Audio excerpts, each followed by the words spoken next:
guys, welcome back to my YouTube channel Anjali Simini Vlog. Today ମୁଁ ଏକୁଟିଆ ଏବେ ଘରେ ବସିଛି ଆଉ ମୋବାଇଲ ଦେଖିବି ଆଉ କ'ଣ କରିବି। ମୁଣ୍ଡରେ ତେଲ ଲଗେଇବି। ମୁଁ 2 ଦିନ ହେଲା ମୁଣ୍ଡ ଧୋଇଲିଣି, ମୁଣ୍ଡରେ ଚୁଟିରେ ତେଲ ଲଗେଇନି, ସେ ଯୋଗୁଁ ମୁଁ ମୁଣ୍ଡରେ ଆଜି ତେଲ ଲଗାଉଛି। ଆଉ ଫାଇନାଲି ମୋ ମୁଣ୍ଡ କୁଣ୍ଡା ବି ଶେଷ ହେଇଗଲା। ଏବେ ମୁଁ ଯିବି ଗାଧେଇ। ଆଜି ମୁଁ ବହୁତ କାମ କରିଛି କାହିଁକିନା ଆଜି ଆମ ଦୁଆରେ ବହୁତ ଅଳିଆ ହେଇଥିଲା, ଘାସ ଘୁସା ହେଇଥିଲା, ତାକୁ ମୁଁ ସଫା କରିଛି। ଆଜି ବହୁତ ହାଲିଆ ହେଇଯାଇଛି ଆଜି ମୁଁ। ଆଉ ଏବେ ଗାଧେଇଛି, ଏବେ ମୁଁ ଯାଉଛି ଗାଧେଇବି।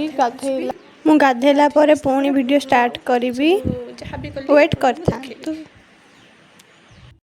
ଏବେ ଗାଇଜ୍ ମୁଁ ଗାଧେଇକି ଆସିଲି। ଏବେ ଆମେ କାଲି ଯିବୁ ଆମ ଗାଁକୁ ମୋ କଲେଜ ପାଇଁ। ସେ ଯୋଗୁଁ ଆମେ ପ୍ୟାକିଂ କରିବା, ମାନେ ମୋର ଜିନିଷପତ୍ର ସବୁ ପ୍ୟାକିଂ କରିବି ମୁଁ ଏବେଠୁ। ଆପଣଙ୍କୁ ଦେଖେଇବି ମୋ ପ୍ୟାକିଂ ସରିଲା।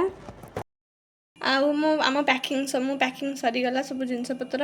ଆଉ ଆମେ କାଲି ଯିବୁ ହେରି ଗାଁକୁ, କାହିଁକିନା ମୋ କଲେଜ ଓପନ୍ ହେଇଗଲାଣି। ଆଉ ମୁଁ କଲେଜରେ ପଢ଼ାପଢ଼ି ଅଛି, ଯୋଗୁଁ ମୁଁ ଯିବି ପଢ଼ିବାକୁ। ଆଉ ଏବେ ଯିବାର କାରଣ ଯେ ମୋର କଲେଜରେ ଇଣ୍ଟ୍ରୋଡ୍ୟୁସନ୍ ଅଛି, ଆଉ ଯିବାକୁ ତ ପଡ଼ିବ। ସେଠି ନୂଆ ସାଙ୍ଗ ବି କରିବି, ଚେଷ୍ଟା କରିବି ଭଲ ଭଲ ସାଙ୍ଗ ହେଇଯାଆନ୍ତୁ ମୋର ସେଠିକି ବି ଗଲେ ନୂଆ ବ୍ଲଗ୍ ଆଣିବି। ଆମ ଘର କେମିତି ହେଇଛି ତାକୁ ବି ଆପଣଙ୍କୁ ସବୁ ଦେଖେଇବି। ଆଉ ଆଜିର ଭିଡ଼ିଓ ମୁଁ ଏଠି ଏଣ୍ଡ କରୁଛି। ମୋ ଭିଡ଼ିଓଟା ଭଲ ଲାଗିଲେ ମୋତେ ଲାଇକ୍ ସବସ୍କ୍ରାଇବ୍ କରିବେ। ଆଉ ସେଥିପର୍ଯ୍ୟନ୍ତ ବାଏ ବାଏ।